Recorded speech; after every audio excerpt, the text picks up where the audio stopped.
Can you feel it? Speed, adrenaline, power.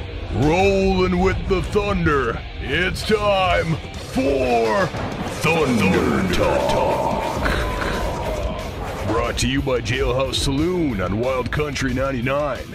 Now, here's your host, Dan Bailey. Sometimes, even in the world of high-speed motorsports, things can come screeching to a halt, and that's exactly what happened this past Friday night during Leighton Broadcasting Budweiser Night at Mississippi Thunder Speedway during the Black Horse Bar and Grill USRA B-Mod feature. Right at the start, a huge pileup on the front straightaway collected no fewer than 5 cars, couple of them turning over, including the number 21 of Flyin Ryan Olson. Ryan joins us tonight on Thunder Talk. Ryan, I'm sure the first question that everybody has is, on the heels of that accident, are you all right after last Friday night's wild ride down the front stretch? Yeah, I'm doing good. A little stiff and sore for a few days, but other than that, I'm doing better than I thought I would, for sure. Let's dissect Friday night's incident to see if we can figure out what happened. I wasn't really 100% sure. I know coming out of turn 4, my car kind of got tight, and I was trying to correct it. I actually think something in the steering broke. I was trying to just kind of tap the brake a few times, try to keep it off the wall, and then all of a sudden I got clipped in the left rear, and that set me up the wall, and then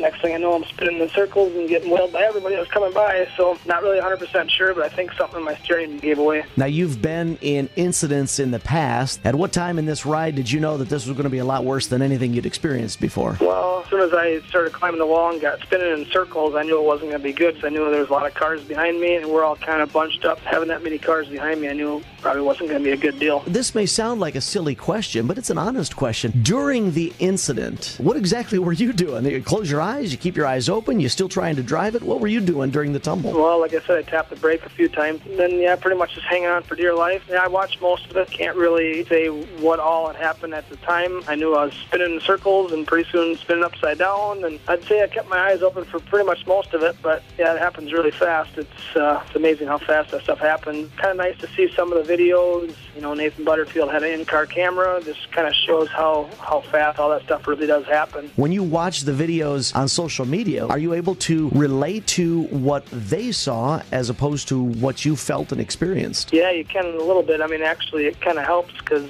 some of that stuff happens so fast that you don't exactly remember or know what happened. So it's kind of nice to relate back to some of that stuff and see exactly what kind of happened. Do you have a list of thank yous that you want to send out? I mean, I'd just like to thank Bob Tim. You know, it's nice having the ambulance crew there. I mean, that's really nice. It was nice to have them there. Never been in an ambulance before, but I did spend about 20 minutes down there with them guys just to check me out and make sure everything was good with me. And the safety crew and the people that work at the track that were there to help get me out. I think they were there at a pretty good speed. My pit crew, you know, my buddy Jared and Dylan, I mean, they're there the whole time while I was sitting in the ambulance.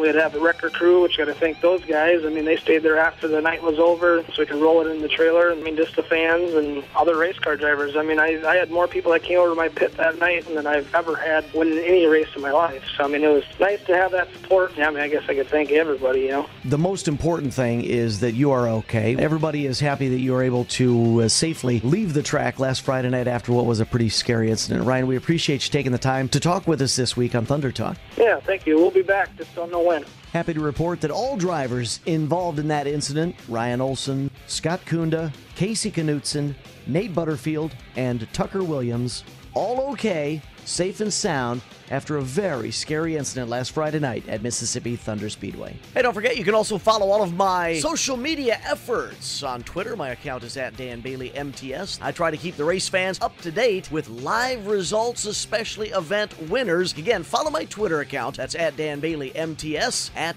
Dan Bailey MTS.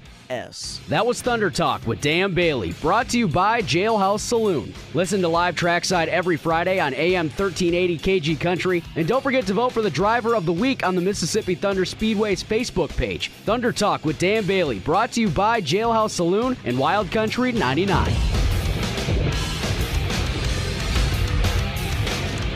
Come on down to the Jailhouse Saloon. Yeah, come on down to the Jailhouse Saloon. The Jailhouse Saloon is where everyone wants to do time. Come on in and nab up some of the best homemade pizza around. The Jailhouse has happy hour weekdays from 2 until 6, free pool on Mondays, and lunch every day at a great price. The Jailhouse Saloon where everyone wants to do time.